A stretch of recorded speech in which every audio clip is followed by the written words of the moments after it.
Okay, so you know me. I try to get at least one book read on the weekends.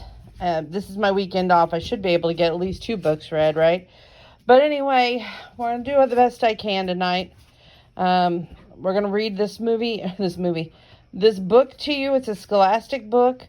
Went to a resale shop and I found it there. And I just knew I had to share it with y'all. Super Monsters, Monster Mash. It's a Halloween story. Says it's a Netflix original series. So let's open this up. It's adapted by Gene Simon. Everyone at the Pitchfork Pines preschool shivered with excitement.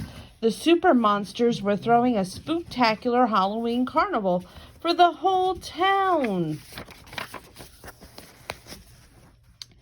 It was almost sunset. Sundown, monsters up. Super monsters. A little magic and a whole lot of monster style put everyone in the mood to party. But no one else in Pitchfork Pines had the Halloween spirit.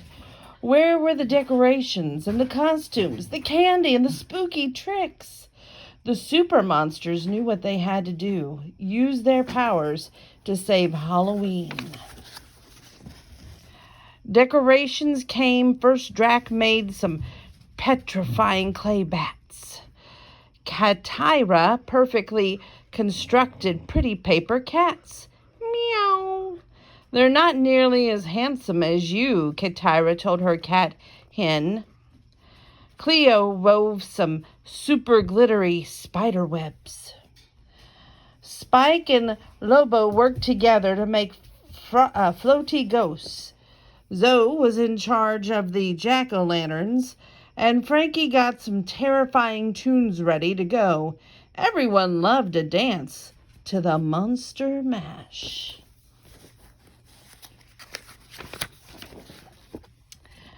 Next, they picked out costumes for everyone in Pitchfork Pines. They found a lion mask, funny rabbit ears, and a pair of superhero outfits.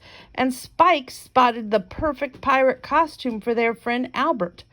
"Arrgh, yay, ready for the Halloween, mateys?" Spike joked.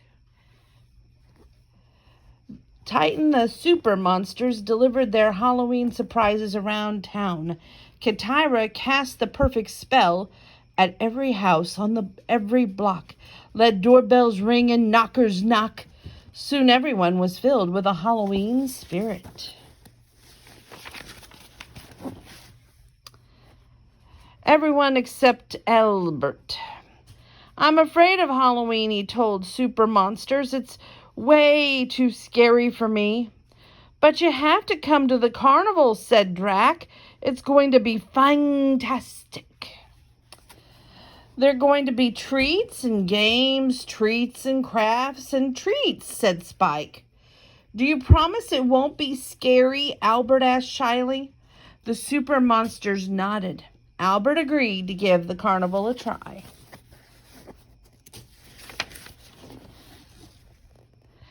And it turned out to be just as much fun as his friends had promised. There was a beanbag game made with real magic beans, and Albert won a prize at the mummy ring toss. They tried out Frankie's hammer strike game. Then they watched the zombies dance Fever, a puppet show Zoe's family put on.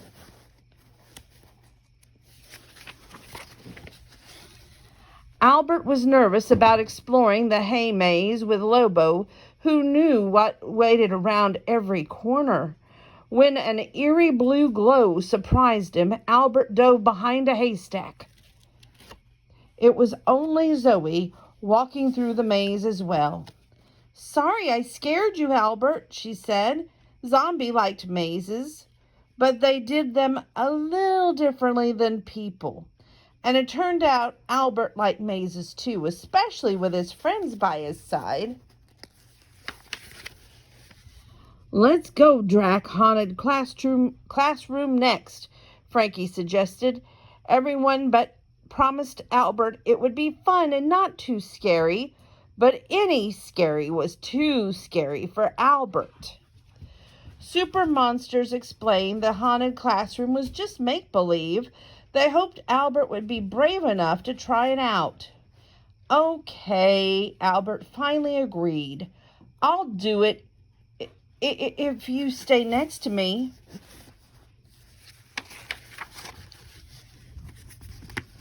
The classroom was full of big scares for little Albert. Spooky fog clouded the darkened room in the mystery. Then Albert heard a noise that made his heart race. The toy box slid open and closed all on its own. A shiver ran down Albert's back. Was the classroom really haunted as he walked by the cubbies? The glow of the ghost stopped Albert in his tracks. This is too scary, he panted. Let's just get out of here.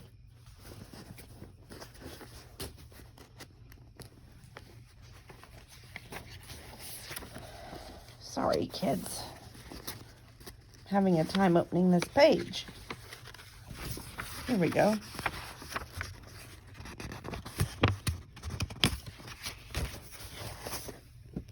Then suddenly the lights came on.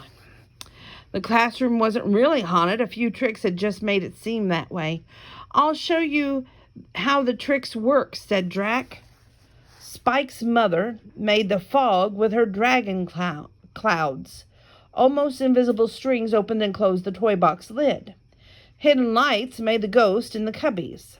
And Drac's dad was playing spooky sounds on his phone.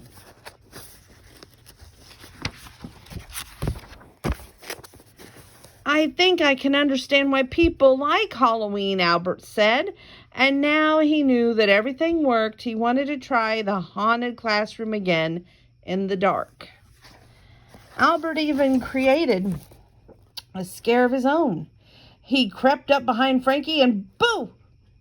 The Super Monsters Halloween Carnival was a spooktacular success. Now they had their fill of thrills and chills, and Frankie cranked up the tunes.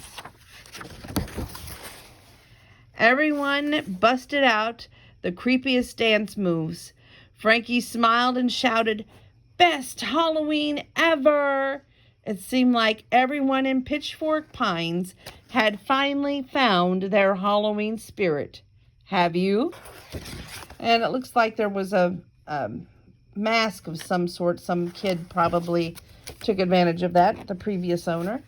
But this was the Super Monsters Love Halloween. The Super Monsters are so excited to throw a spectacular Halloween carnival for all of the Pitchfork Pines, but no one else in town has that Halloween spirit. Even worse, their friend Albert is afraid of Halloween. Can the Super Monsters use the powers to save their favorite holiday? I loved the book. Scholastic never lets me down. I remember the book fairs when we were in school. I always looked forward to them. I always enjoyed going and actually looking at all the books. I can't remember the name, but there was a little newspaper-like thing that my grandparents had signed me up for. And my mom couldn't even recall the name of the newspaper, but it was just something that, you know, it triggered a memory when you see the word Scholastic, but it may not have had anything to do with them, but it was just something familiar. And I love sharing these stories with y'all. Thank you for tuning in. I'll do another one of these hopefully tonight so we can drop by the Candy Kitchen and drop these off.